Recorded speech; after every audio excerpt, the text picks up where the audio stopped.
General Hospital will reveal no one could have predicted that a blurry video clip, just a few seconds long, featuring an anonymous man aboard a private jet, his face carefully hidden from view, would send shockwaves through the entire General Hospital fandom.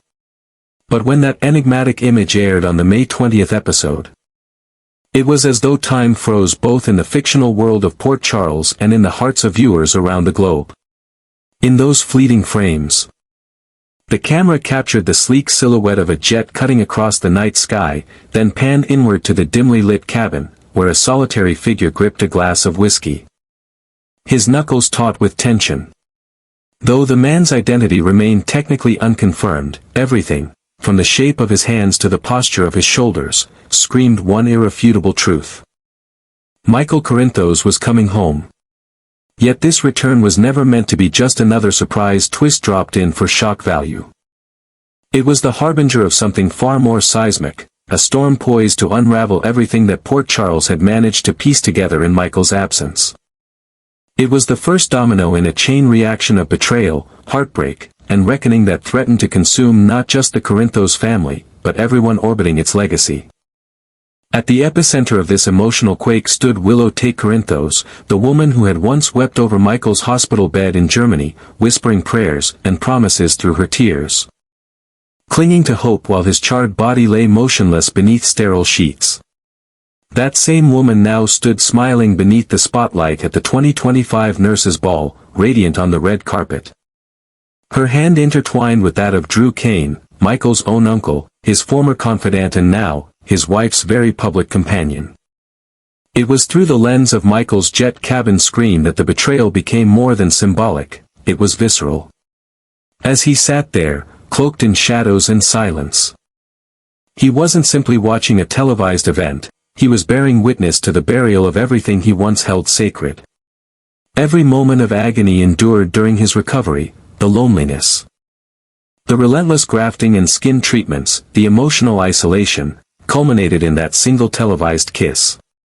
The scene of Drew pressing his lips against Willow's, as flashbulbs exploded around them, was not just a cruel twist of fate. It was a declaration of displacement. Michael had been replaced, physically, emotionally, and spiritually.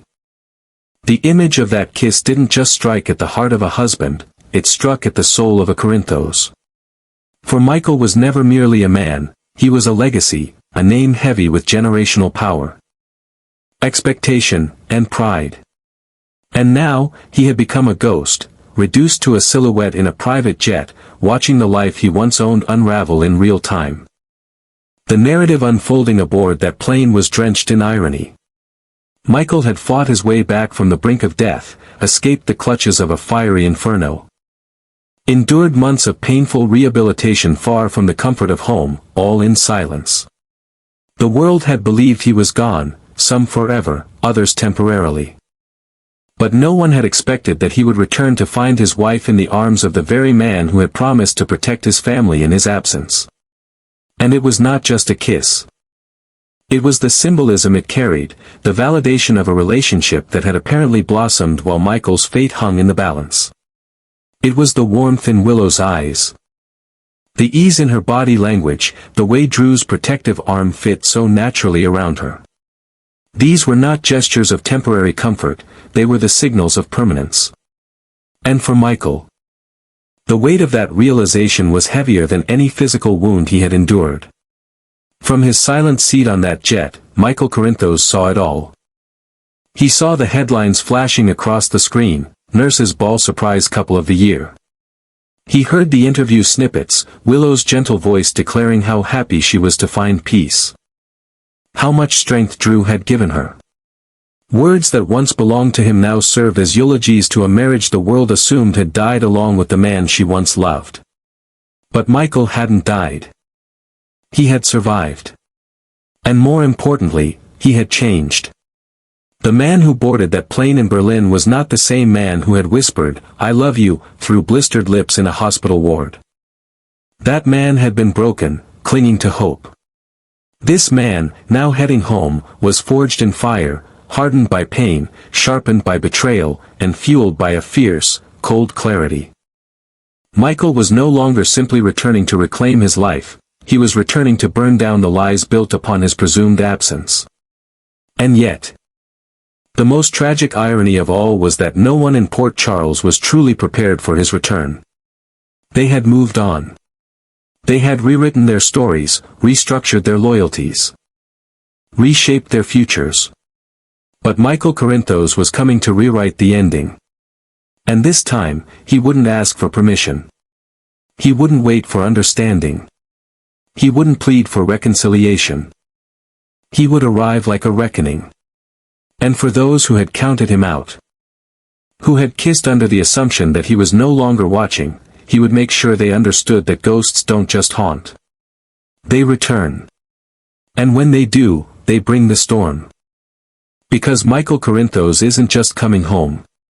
He's coming for everything. While fans across the globe frantically speculated and dissected every frame of Michael Corinthos' shadowy reappearance, a much quieter but equally significant upheaval was unfolding behind the scenes of General Hospital. Away from the fan theories and trending hashtags, a major casting shift had already taken root, one that promised to redefine the character of Michael and send ripples through the very foundation of Port Charles. For months, speculation had been rampant. Ever since Chad Duell's sudden and unexplained departure from the role of Michael at the end of January, viewers were left in a fog of uncertainty. Would he return? Was his absence only temporary? Or was the role about to be handed off for good? Now, after weeks of cryptic silence, it appears that the writing is on the wall. Though the showrunners have remained deliberately vague, the message is clear: Chad Duell is not coming back. In his place, a new face is poised to carry the Corinthos legacy into its next chapter: Rory Gibson, a name familiar to fans of The Young and the Restless. From 2021 to 2023, Gibson portrayed Noah Newman. A role steeped in family drama, emotional complexity, and generational pressure, not unlike the landscape he's about to inherit as Michael. His casting, while not yet officially confirmed by ABC at the time of the episode's airing, has been strongly implied through a carefully orchestrated campaign of online breadcrumbs and industry whispers. The irony of it all is almost poetic. Rory Gibson, now stepping into one of the most emotionally layered and legacy-rich roles in daytime television, once replaced Robert Adamson in The Young and the Restless, the very same Robert Adamson who, in a twist of daytime déjà vu, had temporarily filled in for Chad Duell on General Hospital several times in the past. Adamson had been a reliable stand-in, stepping into the role of Michael when Duell was unavailable. And his performances had been met with favorable reviews. But when news broke of Michael's return storyline, this time requiring a long-term actor, Adamson's name was notably absent from the casting conversation. That silence didn't go unnoticed. In a now-deleted tweet, Adamson took to the platform X, formerly Twitter, to air his quiet frustration, writing a cryptic post that hinted at disappointment over not even being granted the opportunity to audition for the role he had once carried with grace and professionalism. Though he deleted the message quickly, the damage had already been done. Fans had seen it. Screenshots circulated. And just like that, a new controversy was born. The tweet opened the floodgates for online discourse. Rumors of favoritism and behind-the-scenes politics began to dominate soap forums and fan discussions.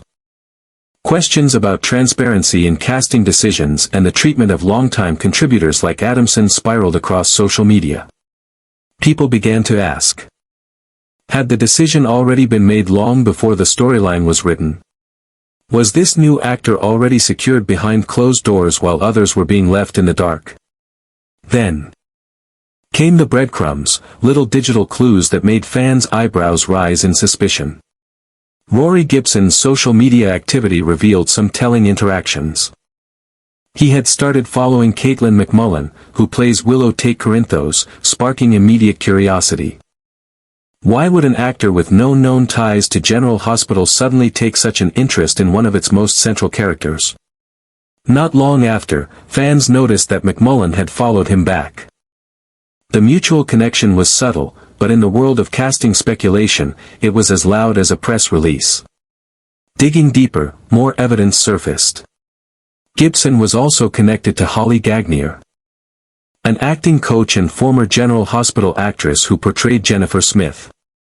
Gagnier, who has worked privately with a number of up-and-coming soap talents, is believed to have coached several actors being considered for roles on the show. With these connections becoming more evident, the puzzle pieces began to lock into place. Gibson wasn't just some random outside hire, he was someone being groomed, prepared, and placed for a strategic re-entry into daytime television. Though the official announcement had yet to drop, the whispers were louder than ever. It was clear that Rory Gibson was being positioned as the new Michael Corinthos, a move that would not only affect the character's trajectory but also the broader dynamics within the Corinthos, Quartermaine, and Spencer families. What makes this transition so pivotal is that Michael is not just a peripheral figure. He is a generational torchbearer, a bridge between the old guard and the new. A son of Sonny Corinthos, heir to both privilege and chaos. Recasting such a character is never a casual decision. It alters chemistry, challenges audience loyalty, and, if mishandled, can fracture the emotional investment that has taken years to build. Yet, perhaps the showrunners knew that the only way to reset the table was to do so boldly, to not simply slot a new face into an old mold, but to choose someone who could reinterpret Michael for a more complex and uncertain future. Rory Gibson, with his experience navigating familial drama on The Young and the Restless, may be just the actor to bring that fresh intensity. Still, the transition remains controversial. As fans brace themselves for the on-screen debut of the new Michael, the question isn't just whether Gibson can fill dual shoes, but whether the show can justify such a seismic shift without fracturing its core audience. In the soap world, casting changes are nothing new. But when they intersect with legacy characters, online fan culture, and actor politics, they become something much more than a mere personnel update. They become battles for identity, for nostalgia, and for control over the storylines fans have grown up with. Only time will tell if Rory Gibson's Michael can emerge from the shadows of the jet cabin not just as a returning son, but as a redefined symbol of a family, and a franchise, on the brink of transformation. Another theory, whispered through message boards and social media threads, has added yet another layer of intrigue to the unfolding drama. What if the producers of General Hospital deliberately kept the entire casting process for Michael Corinthos under wraps? Not merely to build suspense, but to manufacture a media explosion timed precisely with the 2025 Nurses' Ball, Port Charles's most glamorous and widely watched annual event. The timing is almost too perfect to be coincidental. While fans were glued to the screen, mesmerized by glittering gowns, high-stakes performances, and shocking kisses under the lights, a much more strategic revelation was brewing behind the scenes. It's a textbook sleight of hand, distract the audience with spectacle, and then strike with a twist that upends everything they thought they knew. The absence of any official announcement regarding the recasting of Michael, despite all signs pointing to Rory Gibson stepping into the role, now seems more like a calculated move than a matter of confidentiality. If the producers had, in fact, been preparing for this recast for months, it would explain why the reveal felt so sudden and seamless, yet suspiciously well-timed. In the world of soaps, timing is everything, and the showrunners of General Hospital know exactly when to detonate the emotional bombs.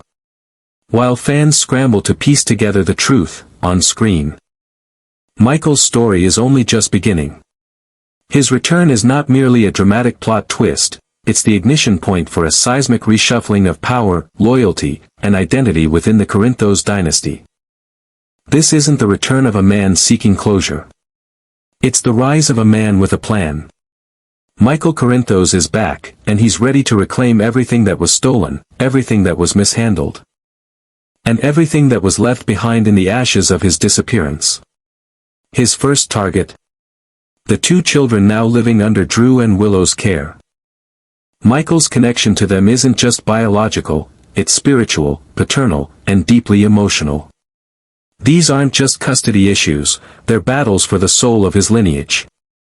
Drew, who once stood as Michael's trusted ally, has now taken his place in every sense, in Willow's bed, in the children's lives, and in the hearts of the Port Charles community.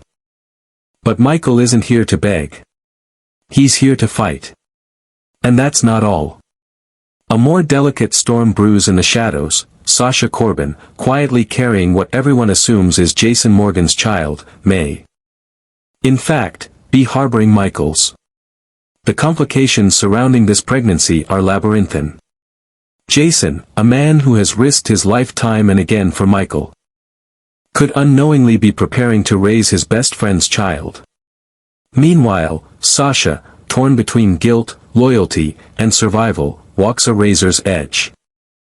Should Michael reveal the truth and ignite another firestorm of betrayal? Or will he stay silent, protecting the secret to avoid further heartache and scandal? That moral dilemma may be taken out of his hands sooner than anyone expects. June 2nd looms like a guillotine, the date of the custody trial that will pit Michael Corinthos directly against Drew Kane. On that day, under the gavel's shadow, everything will come to a head. And for the first time since his return, Michael will no longer be a ghost or a whispered rumor. He will stand in broad daylight. Not as Chad Duell's familiar face, but as Rory Gibson's new embodiment of a legacy reclaimed. He will face not just his former wife and his uncle, but a courtroom, a town, and a world that believed him gone. But Michael won't come alone. He brings with him the weight of months spent in exile, the bitterness of betrayal, and the strength of a man rebuilt from nothing. This is no longer the golden boy of Port Charles, no longer the passive heir of a turbulent family empire. This is a man forged in fire and fury. He is justice walking. He is vengeance breathing.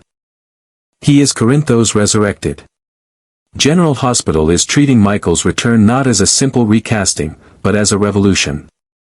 Whether portrayed by Chad Duell or Rory Gibson, the character now carries a gravitas that demands a reordering of every relationship around him. Lines will be drawn, loyalties tested, and truths weaponized.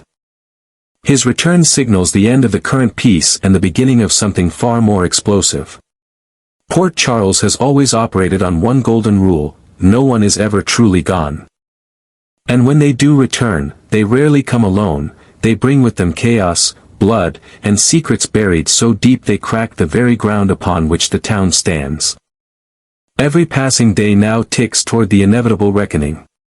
Whispers will turn to gasps. Gasps will turn to war cries. And once again, the name Michael Corinthos will echo through every hallway, every courtroom, every whispered prayer in Port Charles. He will not simply take his place back, he will redefine it. Whether friend or foe, everyone will have to reckon with the storm he carries. Now, all that remains is for viewers to keep watching. Because in the universe of General Hospital, one truth remains inviolable: when a Corinthos is quiet for too long, the moment they speak again is the moment the gates of hell open wide. And this time, no one, not Drew, not Willow, not Jason, not even Sonny, can stop the hurricane that is Michael Corinthos.